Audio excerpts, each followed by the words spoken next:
bring yourself back again and again and again to that same state, either by studying or by listening or by remembering or by meditating, whatever it takes.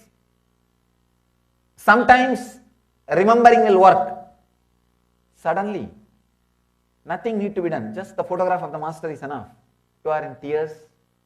You don't know why. You are just completely relaxed. You are in ecstasy.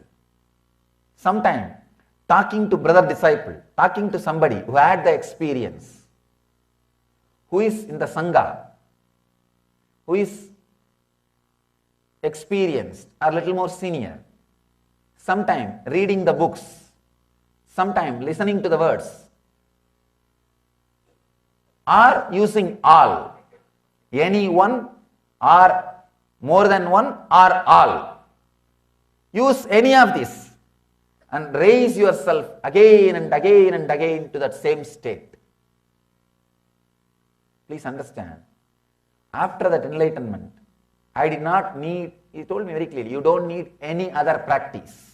All you need is just this abhyasaha. All you need, bring yourself back again and again. You will fall, you will slip, it's okay, come back again. You fall, come back again. Let you not be tired of falling. If you are tired of falling, then negative abhyasa has won over you. Negative practice has won.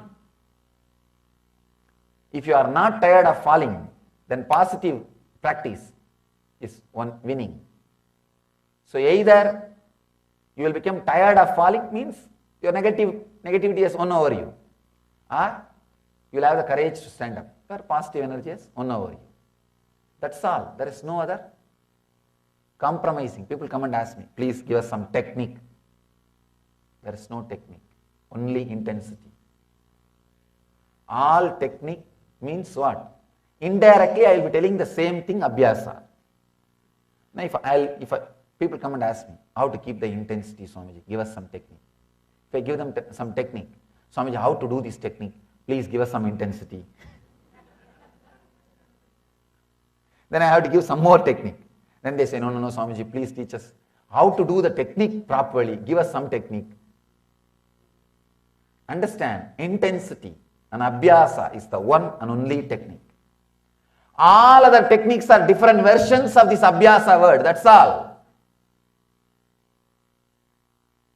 Many times, when people ask me the questions, see, any answer will create only more questions. So I never answer them. I just divert their attention. They feel, oh, see, intelligent answer Swamiji gave. Only I know I just diverted them from the question. That's all. People ask me, Swamiji, what is worry? I tell them, constant inner chattering. What is inner chattering? I tell them, worry. They think they have the answer now. Nothing but adding few more words to their question. They feel they are attended, that's all. And honestly, nobody is bothered about a question answer and all. They want to know that when they put a question, two reasons. One, they want to tell you that they know something. Or they want your attention. Or they want to check whether you know or not. And when you attend them, things are over. That's all. The other day, one guy came to me and asked, Swamiji, I want to achieve God, give me some technique. I told him, I did not answer directly. I asked him, you are from where? How many kids you have? What is your profession? After that, 4 hours he was with me, chatting, talking, so many things. He did not even remember once this question again, second time. No, he did not remember. Means understand the intensity of the question. Many times our questions are like this only. Many times our questions are like this only. All the answers, all the techniques are different versions of this one truth, abhyasaha. What makes you to get established in the higher state of consciousness, and that conflict-free mood, joy and ecstasy. Do that again and again. Come back to that state of consciousness through all possible ways and methods again and again and again. That's all is essence of Abhyasa.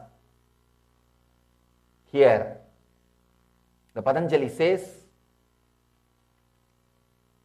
Tatra stitau yadno bhyasaha. The effort to remain constantly in that elevated state of awareness is Abhyasa. Again and again and again, elevate yourself. Elevate yourself. Raise yourself. Bring yourself back to that center. Many times you can see, when you read a spiritual literatures, very strong books, you feel, I should live this. I have decided. That elevated mood, the strength, courage. When you listen to this kind of discourses, at least next 2 days, I should live. I should live. That strength. Again and again, bring yourself back to that strength by doing the actions which brings you, which helps you to come back to this state. If listening to the discourses does that job, do it. If reading the books does that job, do it. If mixing with the Sangha does that job, do it. Or meditating does that job, do it. That is what Patanjali calls Abhyasaha. Till it gets drilled inside your body, till all the negative abhyasas are broken, let it be drilled inside your body. As I was telling yesterday, if you are seeing the world, you are not seeing the God. If you are seeing the God, you are not seeing the world. As long as you see the world which creates fear and greed inside you, you need abhyasa. Come back, come back, come back, unclutch, unclutch, unclutch, again and again and again and again. Till you can't unclutch, unclutch. There will be one point, the unclutcher will disappear in unclutching. Till then, unclutch. Unclutcher will disappear into unclutching. Till then, unclutch. That is the only way. That is the only truth. Nothing else. There is no other word. There is no compromising. This is the truth. This is the way. This is the life.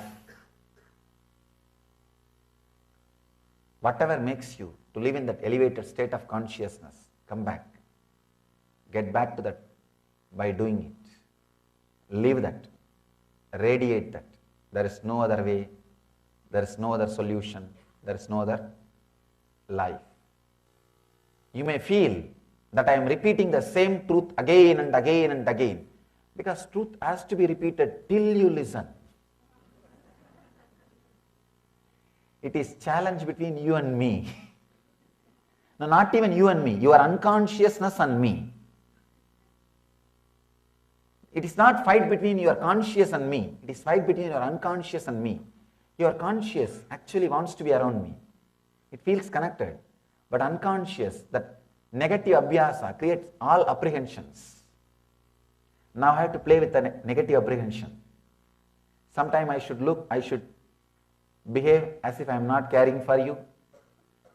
Sometime I should behave, I am attending you. Because the problem is, if I attend you, you may think, I think this guy has some ulterior motive. He is trying to make me Swami, sannyasi. Or he is trying to do something out of me. If I don't give attention, this fellow behaves too big. He doesn't give attention to me. What to do, he is a big guy. And too many people are there around him like me. I am only one among his disciples. Something, the negative abhyasa goes on playing with me. It's a big game between me and your negative abhyasa. Till it gets drilled into your body, I have to play this game. I have to play this game.